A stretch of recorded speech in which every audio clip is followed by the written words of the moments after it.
like, bro. She got a kid. Look at his back. Oh my god.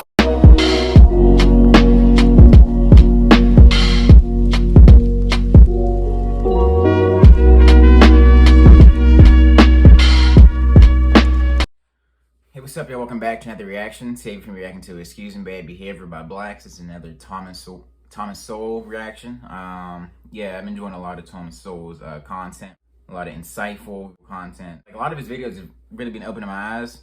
I still try to keep like an open lens to everything. Like, I don't just take in one thing and accept it all as fact, but I do, like, it does help me be able to like shape the way I'm able to interact with other folks, like just being able to know the true intrinsic works of history and how like certain things affected the way things are in America right now.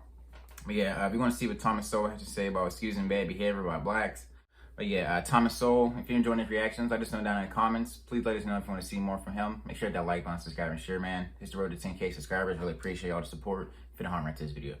White liberals in many roles, as intellectuals, politicians, celebrities, judges, teachers, have aided and abetted the perpetuation of a counterproductive and self-destructive lifestyle among black rednecks. The welfare state has made it economically possible to avoid many of the painful consequences of this lifestyle that forced previous generations of blacks and whites to move away from the redneck culture and its values. Lax law enforcement has enabled the violent and criminal aspects of this culture to persist, and non-judgmental intellectual trends have enabled it to escape moral condemnation. As far back as 1901, W.E.B. Du Bois, while complaining of racial discrimination against blacks, also condemned indiscriminate charity for its bad effects within the black community. In a later era, the burgeoning welfare state, especially since the 1960s, has spread an indiscriminate charity in both money and attitudes that has given the black redneck culture a new lease on life. Intellectuals have been particularly prominent among those who have turned the black redneck culture into a sacrosanct symbol of racial identity. This includes both black and white intellectuals, though the latter predominate numerically and in terms of influence through the media and academia. Intellectuals have promoted misconceptions of history, misreadings of contemporary life, and counterproductive notions of how to prepare for the future. By projecting a vision of a world in which the problems of blacks are consequences of the actions of whites, either immediately or in times past, white liberals have provided a blanket excuse for shortcomings and even crimes by blacks. The very possibility of any internal cultural sources of the problems of blacks have been banished from consideration by the fashionable phrase, blaming the victim. But no one can be blamed for being born into a culture that evolved in centuries past, even though moving beyond such a culture may do more for future advancement than blaming others or seeking special dispensations. Exactly. Blaming others.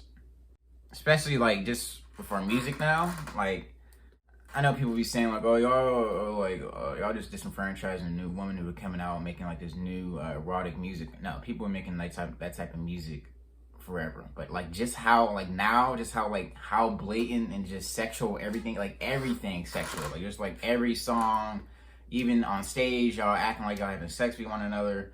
It's just that you got dudes perpetuating like the guns, killing up dudes, doing drugs, all that. I remember when Lil Baby came out, he's like, I don't want to do any of these drugs. They just be rapping about it. It's like, why rap about it? Like it's just like, it just creates like this feeling from like to the listener, especially the younger, like, oh, maybe indulging in these kind of drugs is cooler, I guess. I don't know.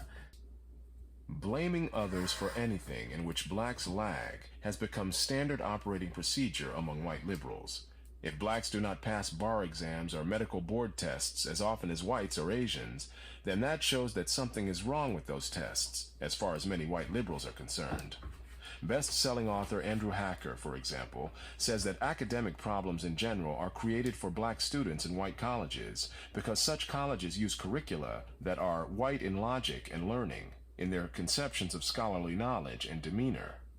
Why this does not seem to be a problem for Asian students remains unexplained, even though blacks have lived in this white society for centuries longer than either Asian Americans or contemporary immigrants. It's like blacks are perpetuated perpetuated for certain diseases. Blacks are perpetuated for certain outcomes. The Caribbean is another unexplained contradiction of such white liberal excuses for American-born blacks. If black attorneys are not elevated to partnerships in law firms in proportion to their numbers, then to the New York Times this shows, in the words of their front page headline, law firms are slow in promoting minority lawyers to partner role. Apparently, there can only be external reasons for anything negative that happens to blacks. According to Andrew Hacker, the fact that white taxi drivers often pass up black males seeking a ride, especially at night, shows these drivers to be patently racist, even though black taxi drivers do the same in order to avoid becoming victims of crime. White liberals long denied that there were higher crime rates among blacks by pointing to the imperfections of crime statistics in general, or, more specifically, claiming that blacks are simply arrested more often for things that whites would not be arrested for.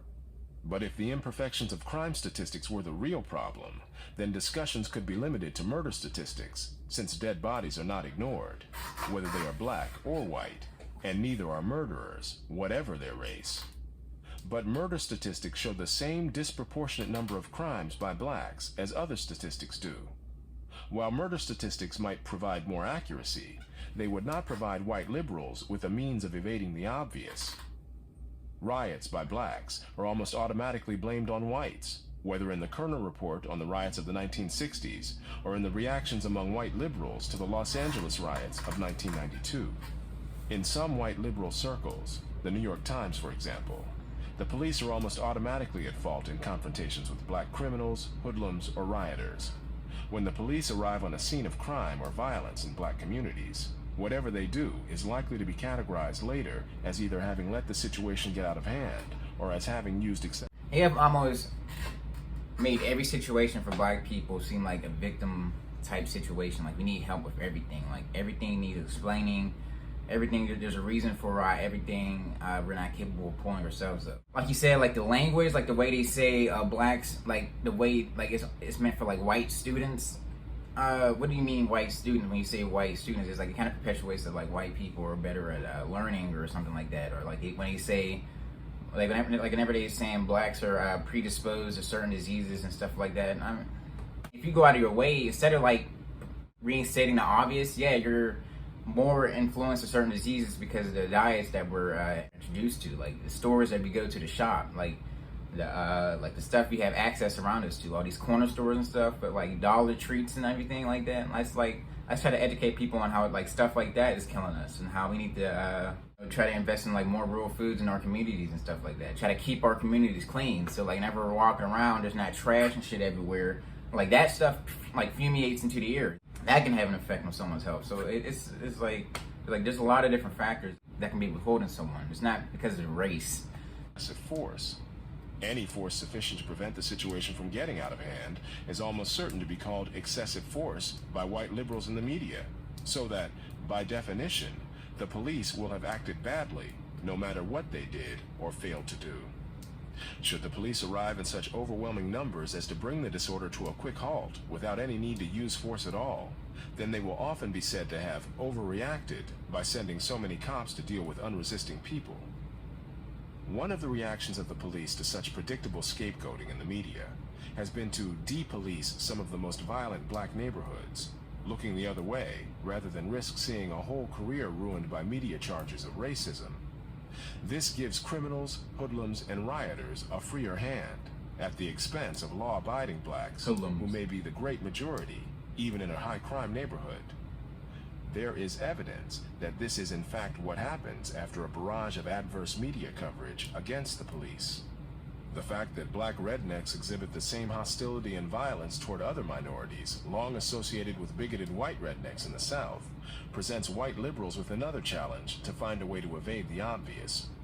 Black anti-Semitism, for example, is not recognized by Andrew Hacker, who claims that no one really knows if blacks and whites differ markedly in their feelings about Jews, despite survey after survey showing greater hostility to Jews among blacks. Black hostility to other minorities, such as the Koreans, has likewise often been ignored by such liberal publications as the New York Times, or even defined out of existence by a variety of white liberal writers on grounds that racism requires power, which blacks do not have. Following that logic, Nazis were not anti-Semites, until they gained control of the German government, and the Ku Klux Klan today would not be called racist anymore because it has lost the power it once had. But the arbitrary proviso of power was never part of the definition of racism until racism among blacks became widespread enough to require a convenient evasion. The general orientation of white liberals has been one of, what can we do for them? What blacks can do for themselves has not only been of lesser interest, much of what blacks have in fact already done for themselves has been overshadowed by liberal attempts to get them special dispensations, whether affirmative action, reparations for slavery, or other race-based benefits, even when the net effect of these dispensations has been much less than the effects of blacks' own self-advancement. For example, although the greatest reduction in poverty among blacks occurred before the Civil Rights Revolution of the 1960s, the liberal vision in which black lags are explained by white oppression requires black advances to be explained by the fight against such oppression, symbolized by the civil rights legislation of the 1960s.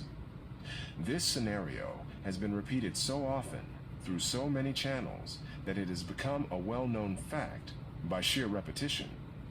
Moreover, this protest and government action model has become the liberals' preferred, if not universal, model for future black advancement.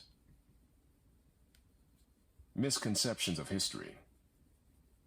Many of the prevailing misconceptions of the histories of both blacks and whites in America derive from trying to amalgamate morality and causation so as to make the moral evil of slavery a causal explanation of contemporary negative social phenomena, which have in fact had entirely different historical bases.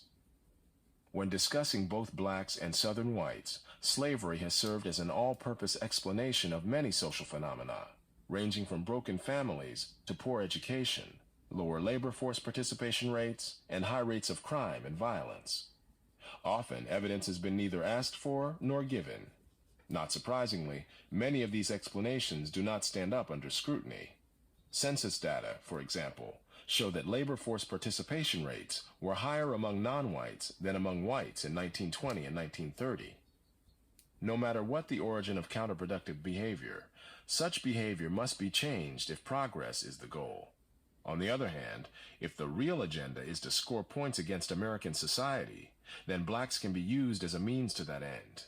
More generally, a pro-black stance by white intellectuals enhances the latter's moral standing and self-esteem, whether or not the particular manifestation of that like a stance poster. helps or harms blacks on net balance. They be using us like a poster. Like, they just put us up, they put black people's faces on the front, and they're like, oh, you see this, and like you think oppression, victimization, you think police brutality, just from like how much the news had made it that like everything is just like coming down around us, and like the cops, every time we interact with the cops are like trying to kill you. Like you said, they pick us up and they put us down whenever they feel like they want to use us. This is why I wanted to take the time to use this quarantine in order to really look at myself and think, what do I need to do? Like, I think about my depression and how you can sit around and be depressed, but it's like you can tell people what do you want them to do? It's like you can keep telling people things, but you have to get out there and do stuff yourself. You have to take the effort yourself to try to get things done. That's what I think for black folks. Like, we have to make the effort to look into ourselves, look at our music, look at our communities, look at the way we talk to our women, look at the way we talk to each other as men, look at the way we interact with one another. It's just like, it's all these things that we need to really sit down and think about. But yeah, Thomas Sowell, I enjoy his videos, man. Enjoy his insight. Please let us know if you want to see more from him down in the comments. If you enjoyed this video, hit that like button, subscribe, and share. We'll see you next time. I'll be